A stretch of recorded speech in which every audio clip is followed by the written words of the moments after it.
Hi Libra, happy early birthday to those of you celebrating September, and welcome back to the Astrology 33 channel. This is your September 2022 tarot reading. Thank you to those of you who liked, viewed, shared, and subscribed to the channel. I appreciate all of that. And for those of you new to the channel, as far as what we have in front of us, it's a Celtic cross spread as always, and I also pulled the Four Agreements, Wisdom and the Oracle, and Mudra card for you guys.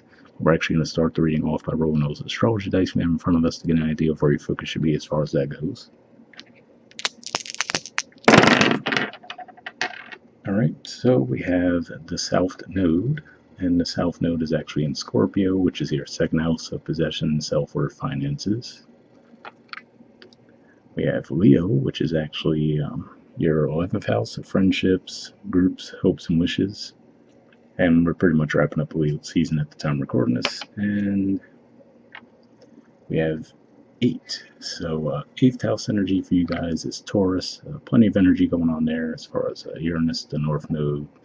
And that Aquarius full moon we had recently, that was intensely involved with all that energy as well.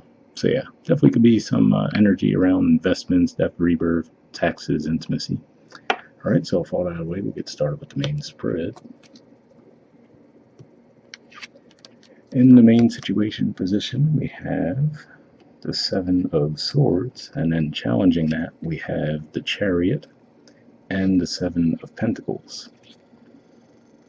So how this is coming across to me is, especially given that I saw the Scorpio energy and the 8th house energy, for some of you this can be a situation based primarily on finances. And I feel like what this could be saying is, if you're in any kind of investments or partnerships, I think you should look at that a little bit more closely, because there could be some deception at play there.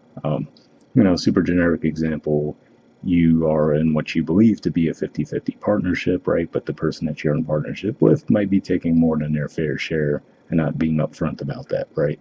So they might take their cut off the top and then show you, hey, this is all we have left to split amongst ourselves, right? And then you get that much smaller cut. So just a super generic way that could be playing out. And with the Chariot showing up here as the challenge, I feel like it's saying that you're seeing the signs that that's the case, but for whatever reason there could be some resistance to leave it behind, right? So could be stubbornness, quite frankly, given that this is a Taurus energy. But yeah, it looks like there's some resistance on your part to leave a situation behind where you know that it's not necessarily playing out fairly, but looks like you're still holding on to it. All right. In the foundation position, we have the 10 of Pentacles. So this is Virgo energy here, and it can point to abundance, of course, and stability. And for some of you, could be playing out two ways there, which could be saying that that's maybe why you've been holding on, right? Because and when you went into this partnership, you might have been convinced that that was going to be the key to your 10 of Pentacles situation, right? But the flip side of that could just be saying that that might be the blockage that's holding you back from the 10 of Pentacles situation. I think you guys had a similar theme to this last month, but it was more of eliminating some kind of a bad habit you might have had. Now this month it seems to be another area, but kind of related. But yeah, hope that resonates. Past energy, we have the Page of Pentacles. So yeah, again, I feel like this is that thing where that goal might have been just out of reach, right? We see the Pentacles not quite in his possession. So it'll just be one of those things where, like I said, the agreement he might have made, and quite frankly, the level of abundance you're hoping for might be available, but it's just that I feel like whoever you're in partnership with might be taking more than their fair share. So you could put that in any area, almost any area of life. Could be a job where whoever you're working for isn't giving you the correct amount of money that they should be, right? They might tell you that they don't have enough to spare, but they do, things along those lines. If you're in a partnership with someone, same thing. If you're in some kind of investment, you might not be giving you the level of return that they should be. So definitely be very detail oriented this month when you look over those things. And given that the Seven of Swords are not necessarily good at what they do, I feel like you would be able to spot what the deception is and then take action from there. All right. In the present position, we have the Three of Wands, Aries energy, and the Two of Swords, Libra energy. So yeah, and what the energy I'm getting with this is almost like kicking the can, right? Like, oh no, like again, I get a little bit of a denial energy there, right? With the Two of Swords energy, turning them back to the water and the moon, right? Which could be pointing to your intuition. And with that Three of Wands, like, oh no, it'll come eventually, right? Like one of those things, like, oh yeah, kind of in denial that there could be some deception at play, like, oh yeah, maybe I'm not getting the money when they said I would, but I'm sure it's going to come eventually, right? Something along those lines there. So that's what I see with that. Near future position, we have the Three of Swords, so more Libra energy here. And of course, you could kind of see how that would play out, right? If you're just resistant to seeing that there is deception at play and taking action on it, then of course, naturally, it could get to that point where you do feel that level of disappointment, right? For some of you, this could just be saying that you might be feeling this energy when we get to the very beginning of October, more or less, because that's basically when we'll be in those middle 10 degrees of Libra. But that's what I see with that. All right. In excuse me, in the position of your influence on the situation, we have the King of Cups, Scorpio energy, which we also saw come up with the South Node, which is your second house, the Moon, and the Eight of Swords. So yeah, again, it's almost like a repeat theme, especially given that Gemini energy for you guys is your ninth house, which could be higher learning, philosophy, right? Your higher self in some ways as well.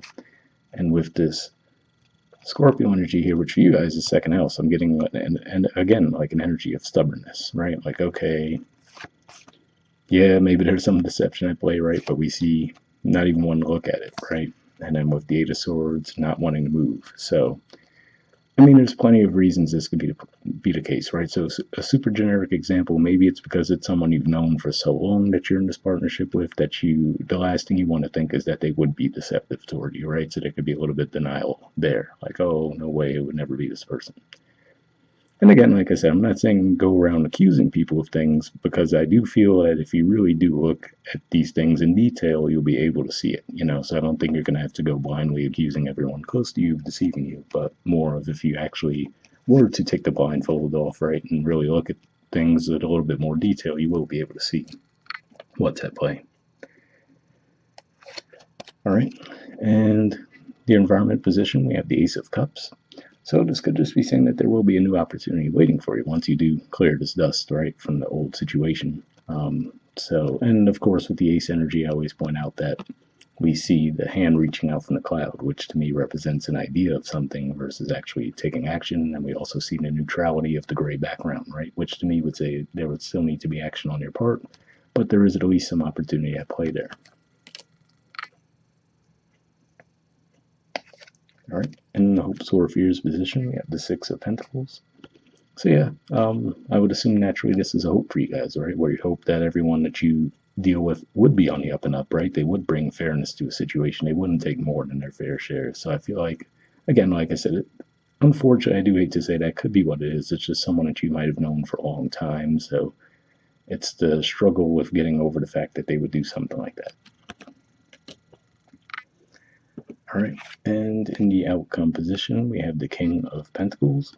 So obviously a pretty good outcome here, which is to say that you will achieve that level of success that you're looking for. So yeah, like I said, last month I feel like it was cutting a bad habit out that would help with your finances. And now this, it could just be as simple as just looking at things more closely, right? If this doesn't necessarily represent another person who's being deceptive toward you, I feel like at the very least, if you look at something in more detail, you might notice that there could be an error somewhere, right? Where maybe you're getting overcharged for a service that you pay monthly, right? So maybe you have it on auto pay and you don't realize, wait a minute, they overcharged me for this, right? So some along those lines there. So I feel like just a little bit of attention to detail will be the key there. Of course, there's going to be a Mercury retrograde that starts out in your sign and moves into Virgo. So that could be a very detail-oriented energy, Virgo, but for you guys, it's your 12th house. So it might take a little bit of digging for you to find it, but I think you will be able to. All right. Bottom of the deck, we have the Devil. So this is Capricorn energy here. And to me, this points to maybe in some ways you just felt obligated to this person, right? So that could be where there could be some resistance around looking at something in detail, right? Like, oh, there's no way that they would do that, right? Or maybe you just felt indebted to them for some reason too. So you might even deep down kind of know something's a little off, but maybe they did you a favor at one point or something. So you're like, okay, you know what? Let me just ride this out. But yeah, underneath that, we do see the Five of Swords too. So again, like I said, I don't think it's necessarily going to be hard to spot whatever the deception is if you really do just take a logical, detached viewpoint and really look at things with great detail. All right, so moving on to your Four Agreements card, we have don't take anything personally. It says ignore the opinions of others. And as far as the message, it says, whatever people do, feel, think, or say, don't take it personally. Others are going to have their own opinion according to their belief system, so whatever they think is about you. Excuse me, whatever they think about you is not about you, but it is about them. So, nothing else. Funny enough, because I was talking about there could be some stubbornness on your part, so maybe this card's telling you not to pay attention to my opinion here. But yeah, that's definitely what I'm seeing. Like I said, it seems like there's a little bit of stubbornness there, but nothing else. This is a good message to take with you with a Mercury retrograde coming up in your sign, moving into your 12th house, right?